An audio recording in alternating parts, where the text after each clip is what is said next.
There's one empty chair at the world's most powerful table, and it belongs to the United States. Today we're unpacking how Trump's boycott has cast a shadow over Africa's first G20 summit, how deep fakes and fake videos could hijack next year's local elections, and why Discovery's compliance team just learned a R3 million lesson. Plus, in the Wildcard, how a single shiny stone turned a Northern Cape hill into one of the largest man-made holes on Earth. My friends, if you are enjoying the show, be sure to like and subscribe. And now, with all that out the way, let's get into it. The world's top economies are gathering in Johannesburg this month. Well, minus the one that prints the world's currency. You see, for the first time in G20 history, no US official will be in the room. Not the president, not the vice president, heck, not even some junior delegate. The White House has pulled out entirely after President Trump doubled down on his claims that South Africa is killing and persecuting its white Afrikaners. Accusations tied to his long-running disputes with the country's land expropriation and empowerment laws. It's a accumulation of a months-long spiral between both countries. First came that tense Oval Office meeting between Trump and Ramaphosa back in May. Then in July, Trump hinted that he might skip the summit. By September, he confirmed that he personally wouldn't attend. And now, 2 weeks before it's set to start, it's been announced that not a single US official will be present. Now keep in mind that G20 isn't just another summit. It's where countries representing 85% of global GDP come together to shape the rules on trade, tax, and climate finance. And for South Africa, hosting it was a diplomatic milestone and also a chance to mend those strained US ties while also negotiating over our imposed tariffs on our local exports.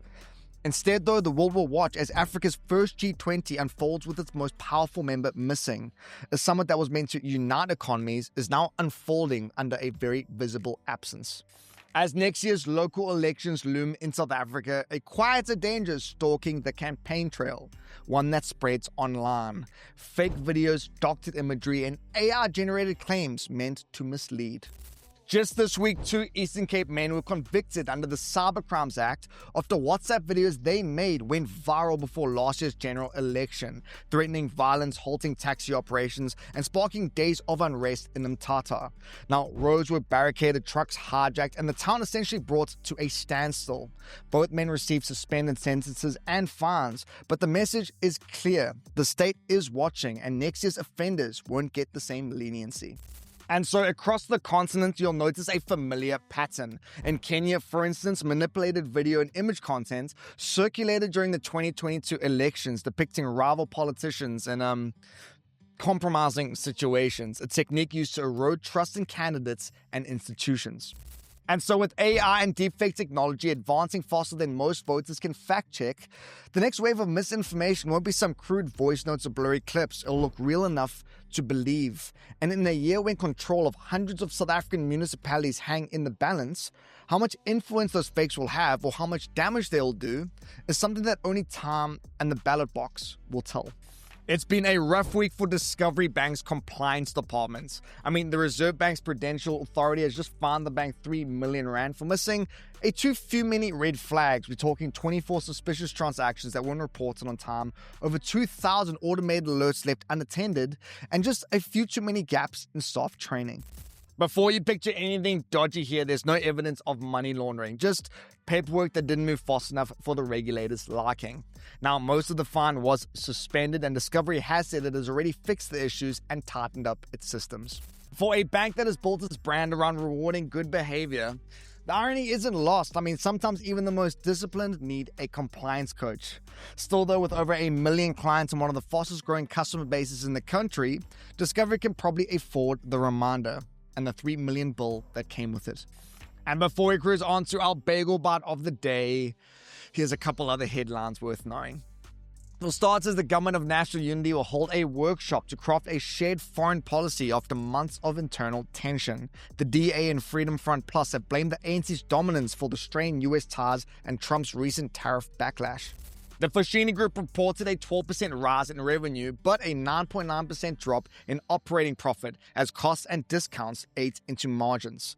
UK brand White Stuff boosted sales, but profits slid to 944 million rand amid weak local spending.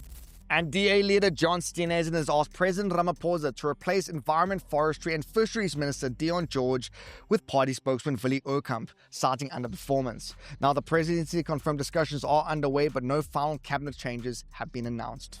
And on to our Bagel Bite of the day. Let's see what you got. The question is, which metal is the best conductor of electricity? Is it A, copper, B, silver, or C, gold? We'll give you the answer at the end of the show. And on to our Wildcard section. What started as a dusty hill in the Northern Cape became one of the largest hand-dug excavations in human history. In 1871, after a young boy found a shiny stone on a nearby farm, thousands of hopeful diggers descended on Colesberg, picks, shovels, and dreams in hand. Within a few years, the hill was gone, replaced by a crater so vast that it earned a new name: the Big Hole of Kimberley. By the time mining stopped in 1914, over 50,000 miners had carved 240 meters deep into the earth, shifting 22 million tons of soil to extract about 2.7 tons of diamonds. Now, that frenzy didn't just create De Beers, it created a city, a railway network, and the foundations of South Africa's modern mining economy. Today, though, the Big Hole is quiet, full of rainwater and ringed by museums and tour buses. But it's a scar so vast you can still trace it by satellite, proof that a single glittering stone can move mountains. Or in South Africa's case, remove one entirely. And as for that Bagel Bite, the answer is silver, the best metal for carrying an electric current. But since wiring your house with it would cost a fortune, copper gets the job done. Gold only steps in when reliability matters more than price, like in spacecrafts and circuit boards. And my friends, that's it for today's show. Thanks so much for tuning in. Hope you guys all had a great weekend, that you're feeling rested and ready to take on the new week. Hope you guys all have a great Monday. Be kind to one another, and we'll catch you all tomorrow for round 2. God bless.